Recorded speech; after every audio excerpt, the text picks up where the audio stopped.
Hello my coconuts and nuts, it's RawCoconutGirl here. Witam kochani. We are at the Maui tropical plantation and our tour is already booked and I didn't expect. It's amazing, it's a little surprise for me.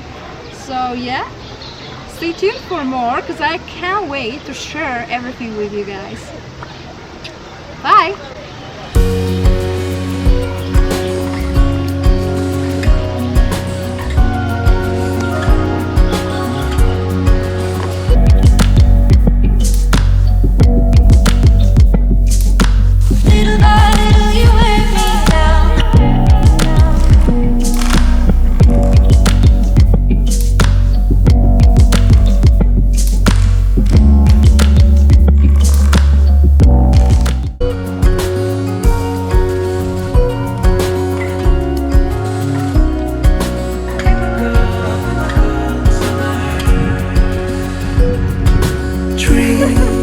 Dancing while the spring's still here.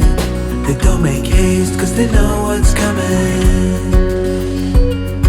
We try to wash away our broken years, but it's so hard in the cold summer.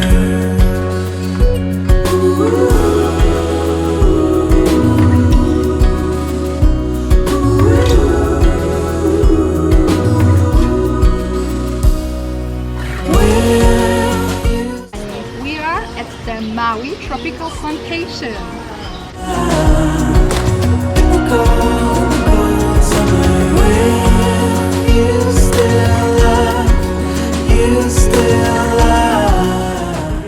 I'm so excited. Perfect outfit you got on. Yeah, we sat in a freaking sun. Good Lord is our sun for the day. Alright, aloha everybody, and welcome to the Maui Tropical Plantation Tropical Express Tour. My name is Tihani, and I'll be your Booksters tour guide for the next 35 to 45 minutes. For your safety, I just kindly ask all of you to please fasten your seatbelts. Just kidding, we don't have any seatbelts, but do make sure to stay seated while the tram is running. Also, might get a little windy on the tour, so please make sure to hold on to any loose belongings like hats of red berry that does contain an anesthetic inside of its juice. So if you were to pick that red mature berry off the palm tree, squeeze the juice on onto your hands, rub it in a little, you might start to feel that tingling, numbing sensation after a few minutes. With no initial fragrance to them, just like the heliconia. However, if you're to go up to that red ginger flower, squeeze its petals into. But once you find the shape of the seed on the inside, it should get much easier.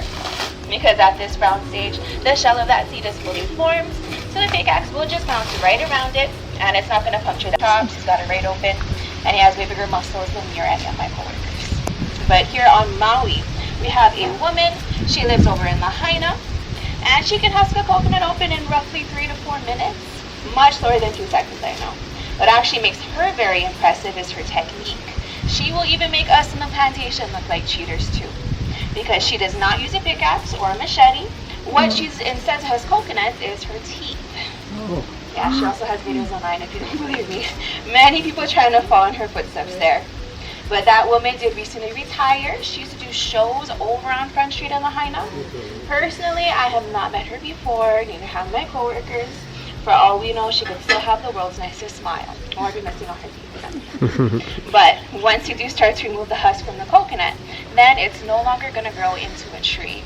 It does need the husk to stay fully intact for it to get to that stage, so please don't go to the grocery stores, buy one of these and toss it in the yard expecting a tree.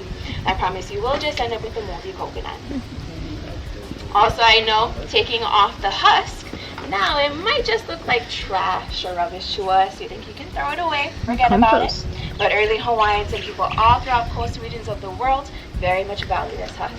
For one purpose, what Hawaiians would do is they would pull these fibers off, strand by strand. They would braid it together, weave it into some very strong rope.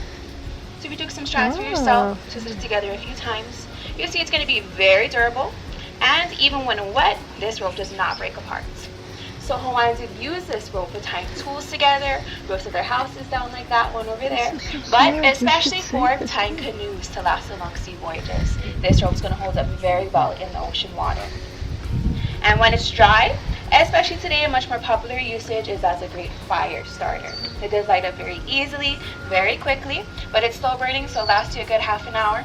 And all that smoke that comes off the burning husk, that will be a great mosquito repellent. They'll taste smoke as it is, but they can't stand smoke that comes off of a burning husk. I will warn you now, though, to be prepared. If you do light it on fire, the smoke will also be a good people repellent. It's very stink. A lot of people say that smoke kind of smells like burning goat hairs. So if you're at the beach for a barbecue, grab one of these, light it up, get the whole beach to yourselves. No before bugs around to bother you. Next, though, I'll show you folks that every coconut in the world, even ones at the grocery stores, at this brown stage, they will all have a tiny little face to it. So 2 eyes and a mouth, kind of looks like a bowling ball, puffer fish, maybe a monkey's face or a snowman. One lady the other day told me and my coworkers on our tour, it did look like her ex-husband. But at home, you can go over the soft spots of the coconut by using a pointy object, like a screwdriver or an ice pick. So if you poke in the eyes of the coconut, you'll see it might stick a little bit, might puncture the eyes, but it will take a very long time to poke all the way through them. These eyes are a much harder part of the coconut. But if you're to poke into the mouth, you're going to know it's the mouth because it's going to go in with very little effort. And that's because the mouth is the germinal spore of the coconut, which means it is the spot where the plant is going to start to grow and sprout out of it, just like those 3 in the front. Please remember though, because it is the softest spot, that means the mouth is also the place where bugs like to make their way in. Now if they do that, they're going to drain out all the moisture, make it really nasty on the inside. So if you do ever get to the mouth of the coconut, you find some brown slime or sludge oozing out already, don't crack it open. Otherwise, you will find maggots waiting on the inside for you. I've had some pretty nasty tours in the past, but we're good for today, don't worry.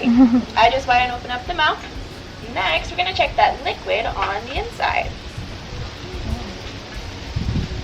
Alright, now many people will see this liquid coming out, might confuse it for being coconut milk, but this is coconut water. You can drink the water at any stage of the coconut. But the younger ones, green and yellow coconuts, will have way more water than a brown one. And their water is going to be sweeter, clearer than and hydrated because it is full of electrolytes. That's why a lot of athletes like to drink coconut water, much more natural source rather than sports drinks like Powerade and Gatorade. Now you can still drink the water from the brown coconut, but it's been sitting in this one for about a year. So this water has been fermenting, getting more sour, more cloudy. And it has a few different effects compared to the younger ones. At this stage, your water will not be as hydrating, but it's going to work as a natural laxative. 3 tablespoons of this water, you're good to go. If you drink the whole thing, you might want to run. You're going to get a little surprised in about 15 minutes. So please don't sound like after the demonstration. You'll still have like 20 laps in the tour. Next, I will show everybody the easy way to crack open up a coconut. All you have to remember is eyes on top of head. Now between the eyes, you're going to see this kind of prominent line, like a seam or a ridge running front to back, right between them. And that is the next softest spot of the coconut. So what you want to do is grab a blunt object, like a hammer or a mallet or a little lava rock, like this one right here. Hitting on that line or just to the side of it should crack it very quickly, usually in less than a minute. Alright, so once you hear that crack, you're going to follow it around to the edges neat, kind of like cracking an egg.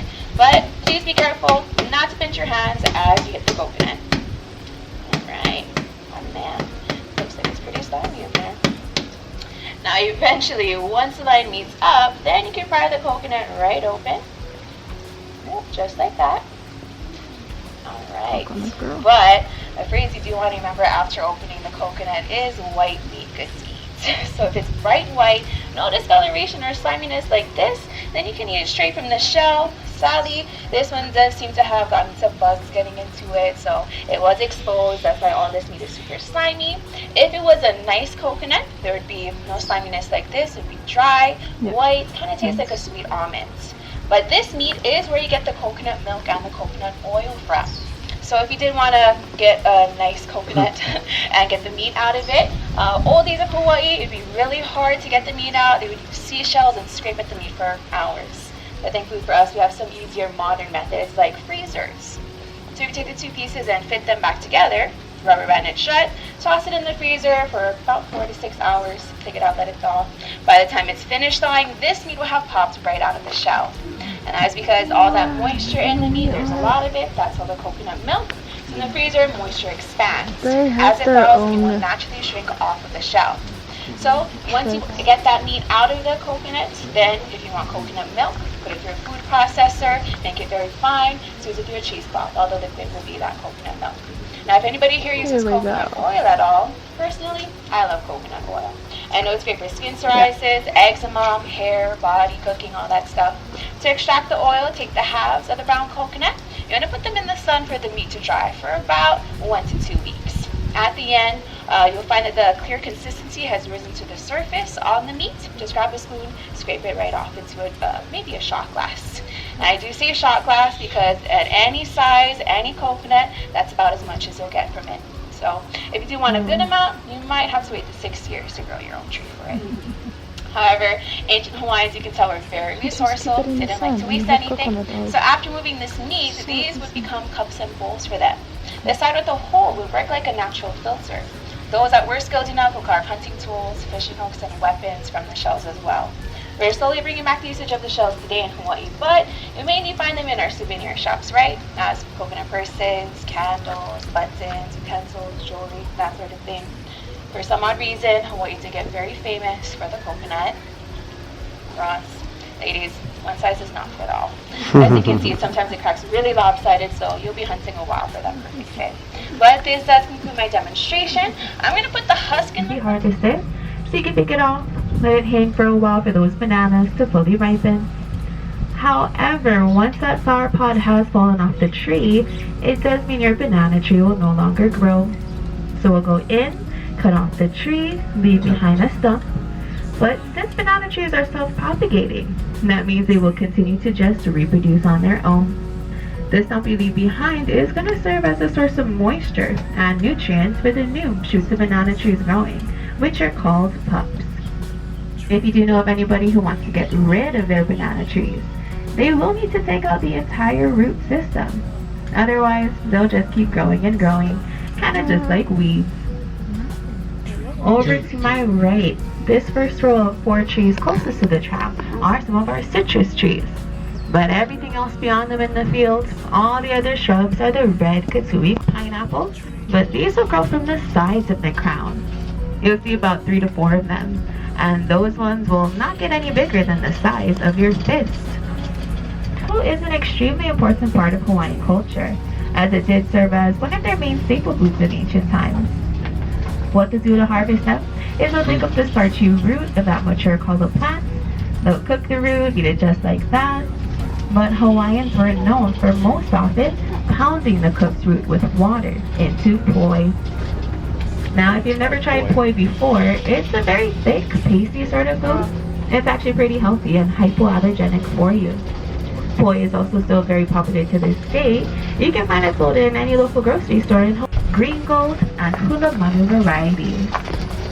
Of these healthy fats and proteins that are great for your digestive system, as well as lowering your bad cholesterol. If you ever get into the grove, if you take a look at this first tree to my left, more towards the inside of the grove, it is growing a few of those little green mangoes at this time. Mango season is typically in the summer, but because we're so tropical in Hawaii, mango trees here in the islands tend to produce fruit twice a year, traditionally in the winter or spring. Exciting. Here in the plantation, we grow the hated mango. That is known to be much more meatier, juicier, and less stringy than other varieties, making it a local favorite, as well as my personal favorite type of mango. And hated mangoes are known to grow very large, often to the size of a softball. Some of them might have even seen to be in Australia around 1881. We have about 200 of the macadamia trees growing in the plantation, but we do not harvest them commercially. We'll mainly use the fallen nuts as weed cover, and the trees as shade for our field workers. Macadamia nuts are mainly harvested on the Big Island of Hawaii because that's where they have the proper machinery and tools to do so. Patch of papaya trees growing. So these, the 6 rows of skinny trees over here.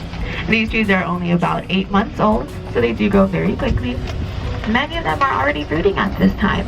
So if you look carefully at the trees, you might see some of those great papayas hanging off of them. Now those fruits will take another 3 to 8 months to fully ripen. Here in the plantation, we grow the strawberry papaya. It is not a cross between a strawberry and a papaya, but it gets its name from the 4 acres of gardens that you folks are free to roam around, and if you choose to do so. We do have a digital map, so if you go to the app, the varieties of plants you're looking at.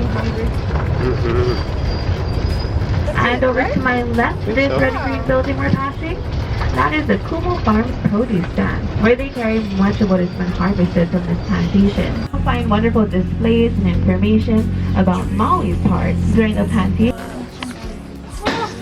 Mental picture. So cool. Oh, thank you. It's just a pineapple. I thought it's a jackfruit, but it's a pineapple. Of course it's pineapple. I'm okay. Will you still love? You still